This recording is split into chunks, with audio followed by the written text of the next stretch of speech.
Una estudiante de 20 años tomó el último minibús de la noche. Se defendió con spray de pimienta. No fue suficiente. Una chica le mandó un mensaje a su amiga a las 2 de la mañana. No puedo salir de acá. La policía dijo que se había suicidado. Su familia dijo que no. Tenían razón. Y un hombre estranguló a su exnovia, la quemó viva dentro de un barril y le echó concreto encima. El juez dijo, provocación. Este es el lado oscuro de Turquía.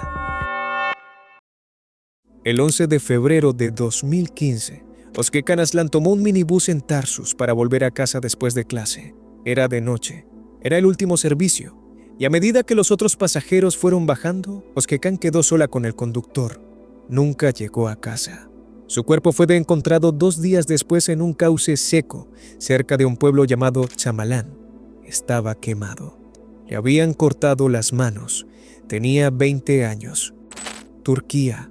Un país de 85 millones de personas, con una historia milenaria, una cultura rica y una crisis de violencia de género que lleva décadas siendo ignorada por el Estado. Según la plataforma Vamos a Parar el Femicidio, una organización civil que lleva el conteo desde 2008, más de 400 mujeres son asesinadas por hombres en Turquía cada año, más de una por día. La mayoría de esos casos pasan sin que el país se detenga a procesarlos. El caso de Özgecan fue diferente. Özgecan Aslan nació en 1994 en Tarsus, una ciudad del sur de Turquía en la provincia de Mersin. Era estudiante de psicología en la Universidad Çağ. Era la menor de 3 hermanos. Sus amigos y familia la describían como alegre, estudiosa, llena de planes. El 11 de febrero de 2015 era un martes normal. Özgecan terminó sus clases y fue a tomar el minibús que la llevaría de regreso a Mersin. El conductor era Ahmet Sufi Altındoğan, de 26 años. Cuando el último pasajero bajó, Altındoğan desvió el minibús de su ruta habitual. Salió de la carretera principal y se internó en una zona boscosa. Özgecan entendió lo que estaba pasando. No se quedó quieta. Sacó un spray de pimienta que llevaba en la cartera y se lo roció en los ojos. Lo arañó. Peleó. Altındoğan respondió con una brutalidad que los investigadores describirían después como tortura. La apuñaló. La golpeó con un tubo de hierro en la cabeza. Siguió golpeándola hasta que dejó de moverse. Özgecan murió resistiendo. Tenía el ADN de su asesino bajo las uñas. Altındoğan entró en pánico. Llamó a su padre, Necmettin Altındoğan, y a un amigo llamado Fatih Gökçe. Los 3 tomaron el cuerpo de Özgecan. Lo trasladaron al cauce seco del río Tarsus y lo quemaron. Para eliminar evidencia de ADN, le cortaron las manos. Luego volvieron a sus casas. El padre de Özgecan esperó toda la noche. Cuando ella no apareció, fue a la policía. La búsqueda comenzó. 2 días después, un pastor encontró restos en el cauce. El estado del cuerpo hacía casi imposible la identificación, pero la ropa que quedaba alcanzó para que la familia supiera que era ella. La confesión de Altındoğan llegó rápido. Habló con la policía con una frialdad que los investigadores describieron como perturbadora. Respondió preguntas sobre el crimen como si estuviera describiendo un accidente de tráfico, sin emoción visible, sin remordimiento aparente. Dijo que Özgecan lo había provocado, que ella había sacado el spray de pimienta primero, que él simplemente reaccionó. El resultado de la autopsia refutó su versión punto por punto. Las heridas eran consistentes con un ataque deliberado y sostenido, no con una reacción. Turquía tardó exactamente un día en explotar. Cuando la noticia se hizo pública, las redes sociales se inundaron de fotos de Özgecan, no fotos del crimen, fotos de ella viva, sonriendo, en la universidad, con sus amigos. Hombres de toda Turquía, en un gesto sin precedentes, empezaron a publicar fotos de sí mismos usando faldas. Era una forma de decir, si usar falda es provocación, entonces todos somos culpables. El hashtag Özgecan Aslan se volvió trending en todo el país. 15.000 personas marcharon en Mersin, decenas de miles más en Estambul, Ankara, Izmir y otras ciudades. Fue descrito como el primer movimiento masivo de mujeres en la historia moderna de Turquía. Y entonces ocurrió algo que tomó a todo el mundo por sorpresa. Los 1.600 abogados del Colegio de Abogados de Mersin emitieron una declaración conjunta. Ninguno de ellos representaría a los acusados. No vamos a defender a salvajes brutales, dijeron. Era un gesto sin precedentes en la historia judicial turca. El juicio comenzó en junio de 2015 y terminó en diciembre de ese mismo año. Los tres acusados, Ahmet Sufi Altındoğan, su padre Necmettin y Fatih Gökçe, fueron declarados culpables. Ahmet Sufi Altındoğan fue condenado a cadena perpetua agravada, la pena máxima en Turquía desde que se abolió la pena de muerte en 2004 por asesinato con instinto monstruoso, tortura y asesinato para ocultar otro crimen. Recibió penas adicionales por el intento de violación y por la mutilación del cuerpo. Su padre y Gökçe también recibieron cadenas perpetuas agravadas. Afuera del tribunal, las familias de las víctimas abrazaron a los abogados voluntarios que habían llevado el caso. Pero la historia no terminó ahí. En abril de 2016, 4 meses después de la condena, Ahmet Sufi Altındoğan fue asesinado en su celda en la prisión de Adana. Un convicto llamado Gültekin Alan entró a su celda y le disparó. Su padre, también preso en la misma institución, resultó herido. Alan no dio ninguna explicación oficial, pero en la calle, en Turquía, la reacción fue compleja. Muchas personas que habían protestado por justicia para Özgecan expresaron incomodidad con la muerte extrajudicial de su asesino, incluso cuando una parte de ellas sentía alivio. Ese dilema moral, ¿qué hacer con la satisfacción que algunas personas sienten cuando un asesino muere sin esperar al sistema?, fue parte de la conversación que el caso de Özgecan abrió en Turquía. ¿Qué cambió concretamente después del caso de Özgecan? Algunas cosas, no suficientes. El gobierno turco anunció medidas de emergencia para proteger a las mujeres. Se instalaron cámaras en minibuses. Se endurecieron los controles sobre conductores. El Ministerio de Familia emitió declaraciones. El presidente Erdogan dijo que el caso lo había entristecido profundamente. Pero en 2015, el año del asesinato de Özgecan, fueron asesinadas 303 mujeres en Turquía. En 2016, 328. En 2017, 409. En 2018, 440. Los números no bajaron, subieron. En 2021, Turquía se retiró del Convenio de Estambul, el Tratado Internacional de Protección a las Mujeres que el propio país había sido el primero en firmar en 2011. El gobierno argumentó que el convenio amenazaba la estructura familiar. El mismo año del caso Özgecan, Turquía había firmado ese convenio. 10 años después, lo abandonó. Las mujeres turcas que marcharon en 2015 gritando su nombre lo recuerdan. Cada 11 de febrero, el nombre de Özgecan vuelve a Turquía. Hay algo en este caso que trasciende Turquía y que hace que sea conocido en todo el mundo. Özgecan se defendió, no aceptó, no se quedó quieta. Sacó el spray de pimienta, algo que llevaba precisamente porque sabía que el mundo en que vivía era peligroso, y lo usó. Lo arañó, peleó con todo lo que tenía, y la mataron de todas formas. Eso es lo que Turquía no pudo ignorar, que una mujer hizo todo lo que se supone que debería hacer para protegerse, y no fue suficiente. Que el peligro no está en lo que ellas hacen o dejan de hacer, está en quien decide que tienen el derecho de hacerles daño. La última imagen de Özgecan que su familia tiene es del 11 de febrero de 2015, saliendo de la universidad con su mochila al hombro, yendo a tomar el minibús. Nunca llegó a casa. Nuestro próximo caso también ocurre en Turquía. También involucra a una mujer joven. También involucra un sistema que tardó en actuar. Pero Şule Çet no murió en un autobús en una ruta solitaria. Murió en el piso 20 de un edificio de oficinas en Ankara. Y la primera versión oficial fue que se había suicidado. La familia no lo creyó. Y durante meses Turquía entera exigió que alguien dijera la verdad. En el caso anterior hablamos de una chica que se defendió en un minibús y la mataron de todas formas. De un sistema que no pudo protegerla. De una Turquía que salió a las calles porque ya no podía seguir ignorando los números. Nuestro próximo caso también involucra a una mujer joven. También involucra un sistema que intentó cerrar el caso demasiado rápido. Pero este caso tiene un elemento adicional que lo hace especialmente perturbador. La primera versión oficial fue que se había suicidado. Y la familia de Şule Çet pasó meses peleando para que alguien dijera la verdad. 29 de mayo de 2018, las 4 de la madrugada, Ankara, Turquía. El cuerpo de una joven de 23 años fue encontrado en la calle, bajo el edificio Yelken Plaza, en el exclusivo barrio de Sankaya. Había caído o la habían tirado desde el piso 20, 66 metros de altura. La policía llegó, tomó declaraciones y en pocas horas emitió su primer comunicado oficial: suicidio. La familia de Shule Chet leyó esa palabra y dijo que no, que eso era imposible, que Shule no tenía razones para hacerse daño, que algo había pasado ahí arriba y alguien lo estaba encubriendo. Tenían razón.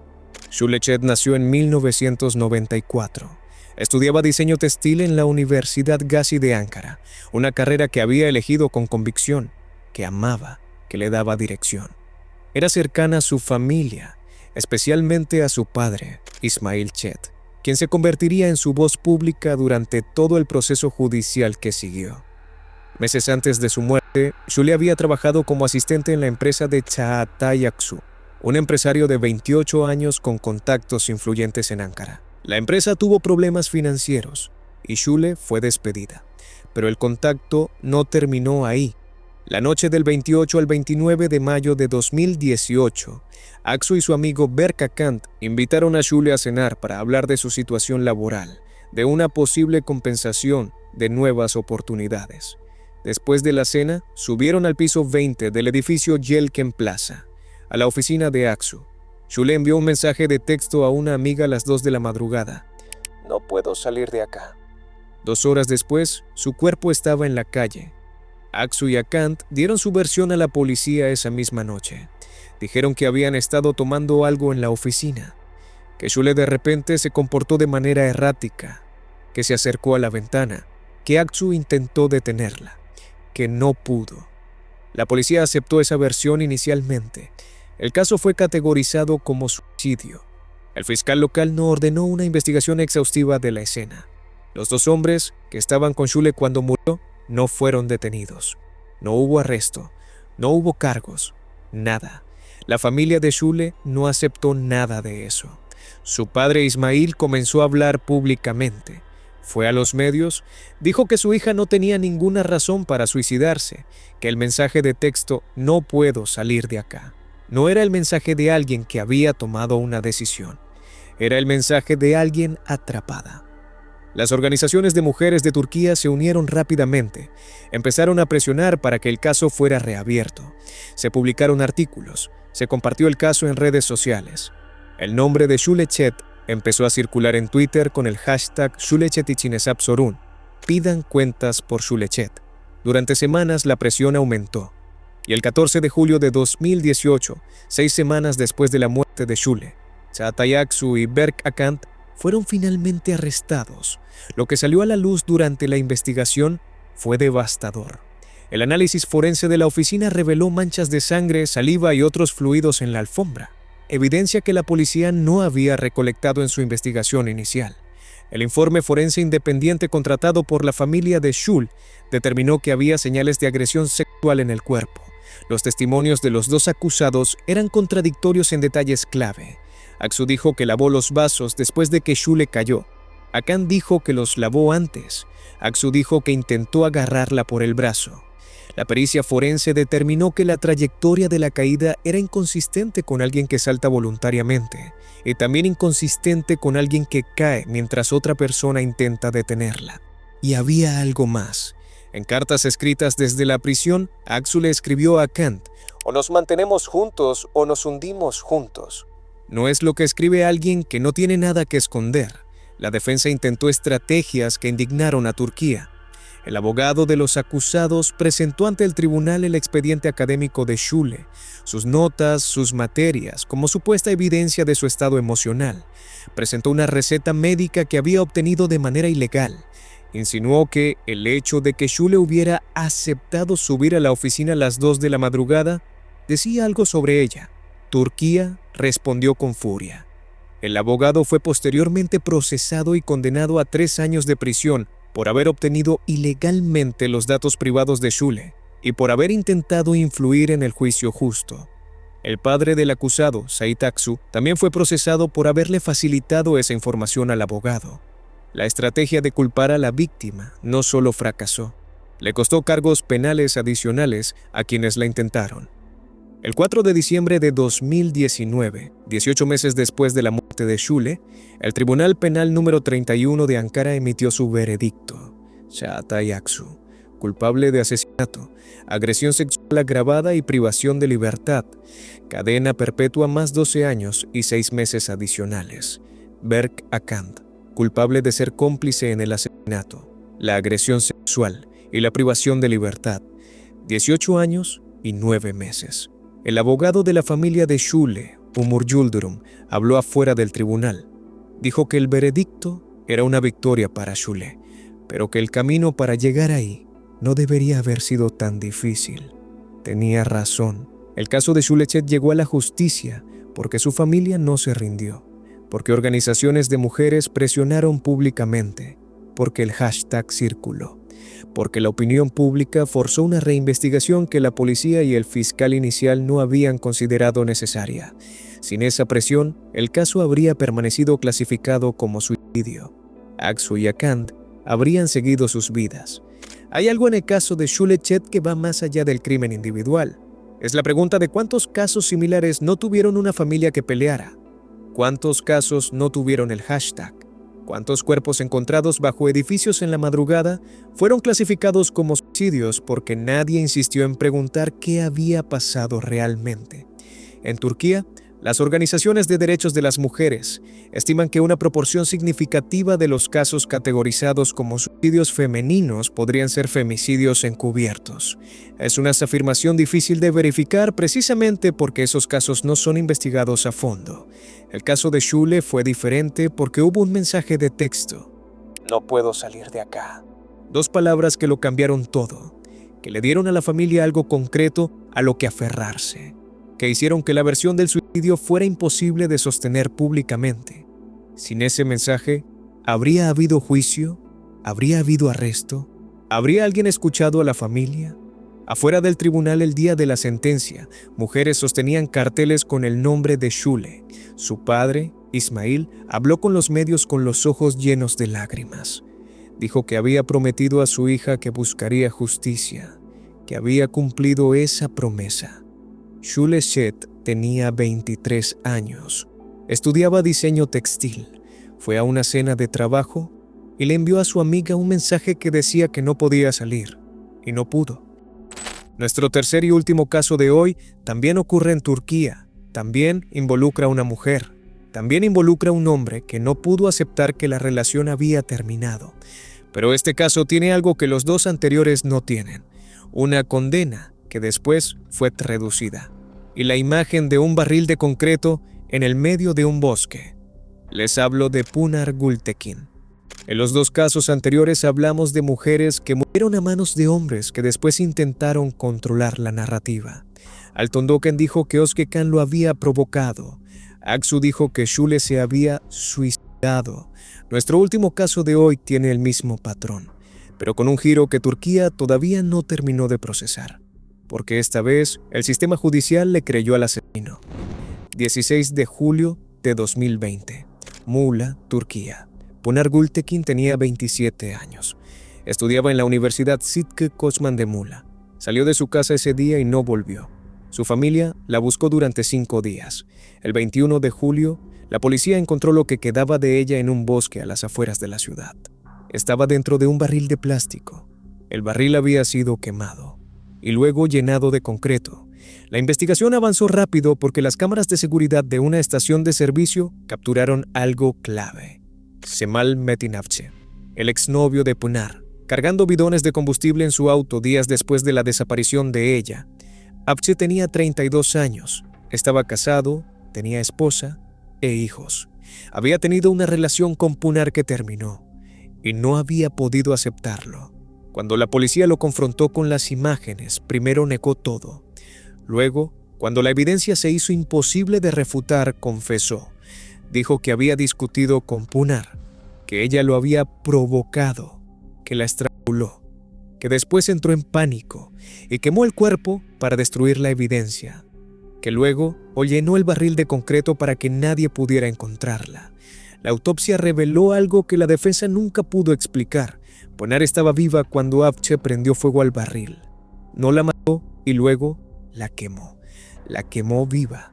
Turquía procesó esa información con una mezcla de horror y furia que se expresó en redes sociales, en manifestaciones, en editoriales de todos los medios del país. El caso de Pınar Gültekin llegó en el peor momento posible para el gobierno turco, en plena pandemia de COVID-19, con las calles vacías, con las manifestaciones prohibidas. Y aún así, las mujeres salieron. Con mascarillas, guardando distancia, pero salieron. En Estambul, en Ankara, en Muğla, en decenas de ciudades, pancartas con el nombre de Pınar, con la frase que se había convertido en el grito del movimiento feminista turco desde el caso de Özgecan 5 años antes. No queremos morir. El caso también generó un debate sobre la pena de muerte. El presidente Erdoğan, que en general evitaba tomar posición en estos casos, dijo públicamente que apoyaría restablecer la pena capital si el Parlamento la aprobaba. La declaración fue interpretada por muchos como una respuesta calculada al clamor popular, sin ninguna intención real de seguirla. El juicio comenzó en noviembre de 2020. Avcı cambió su versión durante el proceso. Ya no hablaba de pánico después de la muerte. Ahora decía que Pınar lo había chantajeado, que amenazaba con destruir su familia si no retomaban la relación, que él había actuado bajo una presión insoportable. Era la misma lógica que Altun Duken había usado con Özgecan 5 años antes, la víctima como agente provocador, el asesino como víctima de las circunstancias. Los fiscales pidieron cadena perpetua agravada, la pena máxima en Turquía, bajo el cargo de asesinato con sentimiento monstruoso o causando tormento. La descripción encajaba perfectamente. Quemar a alguien vivo dentro de un barril de concreto difícilmente podría describirse de otra manera. En el primer veredicto del tribunal de Muğla, Avcı fue condenado a cadena perpetua agravada. Turquía respiró. La familia de Pınar respiró. Duró poco. El 20 de junio de 2022, 2 años después del asesinato, el mismo tribunal de Muğla revisó la sentencia y la redujo. De cadena perpetua agravada a 23 años de prisión. El fundamento, provocación injusta. El artículo 29 del Código Penal turco permite reducir condenas cuando el juez determina que el acusado actuó bajo una provocación injusta de la víctima. Es una figura legal que en Turquía se aplica con una frecuencia que las organizaciones de derechos de las mujeres denuncian como sistemática, especialmente en casos de femicidio. Avcı había dicho que Pınar lo provocó. El tribunal aceptó esa descripción y redujo la condena de un hombre que había estrangulado a una mujer, quemado su cuerpo vivo dentro de un barril y llenado ese barril de concreto, porque decidió que la víctima lo había provocado. La abogada de la familia de Pınar, Rezane Pozdemir, salió del tribunal y dijo ante las cámaras: "La justicia murió hoy acá. Vamos a apelar." Y apeló. La historia de la sentencia de Avcı es una de las más complejas y más reveladoras del sistema judicial turco. En marzo de 2023, el Tribunal de Apelaciones de Izmir revirtió la reducción y restableció la cadena perpetua agravada. Turquía volvió a respirar. Pero en febrero de 2025, 5 años después del asesinato de Pınar, el Tribunal de Casación de Turquía, el máximo tribunal del país, volvió a anular la cadena perpetua agravada. Esta vez dijo que Avcı no había actuado con sentimiento monstruoso, una determinación que activó nuevamente la reducción de condena por provocación. La votación fue 3-2. 2 jueces disintieron por escrito, argumentando que los informes forenses que confirmaban que Pınar había sido quemada viva eran evidencia más que suficiente de sentimiento monstruoso. La abogada Pozdemir respondió públicamente: "Dicen que no hubo intención monstruosa. Los informes forenses dicen que fue quemada viva. Esto es una monstruosidad legal." Al momento de grabar este guión, el caso está siendo revisado por la Asamblea Criminal General del Tribunal de Casación, el cuerpo más amplio del sistema judicial turco. La sentencia final todavía no ha sido determinada. Hay algo en el caso de Pınar Gültekin que concentra todo lo que hace que Turquía tenga el problema que tiene con la violencia de género. No es solo el crimen, es la respuesta del sistema al crimen. Un hombre estranguló a una mujer, la quemó viva dentro de un barril, lo llenó de concreto, confesó. Fue condenado a cadena perpetua. Y luego el sistema judicial pasó 5 años debatiendo si la víctima lo había provocado suficientemente como para justificar una reducción de condena. El artículo 29, la figura de provocación injusta, es una herramienta legal que en Turquía se usa con una frecuencia que parece diseñada para proteger a los agresores. Entre 2015 y 2022, según datos recopilados por organizaciones feministas turcas, se aplicó en cientos de casos de violencia de género para reducir condenas. En algunos casos extremos, hombres que mataron a sus esposas o exnovias recibieron reducciones significativas porque el tribunal determinó que la víctima había dicho algo, hecho algo, o simplemente existido de una manera que el asesino consideró provocadora. La abogada Özdemir lo resumió en una frase que circuló por toda Turquía. Así nos matan, así nos incentivan a matarnos.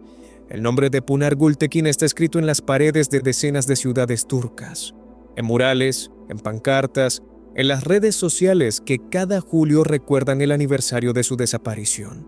Su padre habla públicamente cuando puede.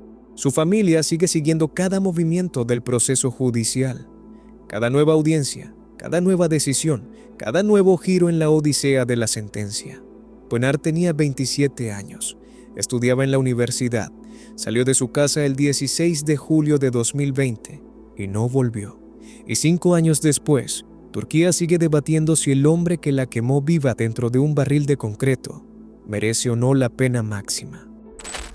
Eso es Turquía. 3 mujeres, 3 historias. Un patrón que Turquía conoce de sobra y que lleva décadas sin resolver. Una chica que se defendió con todo lo que tenía en un minibús y no fue suficiente. Una estudiante cuyo mensaje de texto, "No puedo salir de acá", fue lo único que impidió que su asesinato quedara clasificado como suicidio. Y una mujer cuyo asesino confesó haberla quemado viva dentro de un barril y cuya condena lleva 5 años siendo debatida porque el sistema no termina de decidir si ella lo provocó suficiente. ¿Qué país debo cubrir en el próximo video? Los leo en comentarios. Saludos.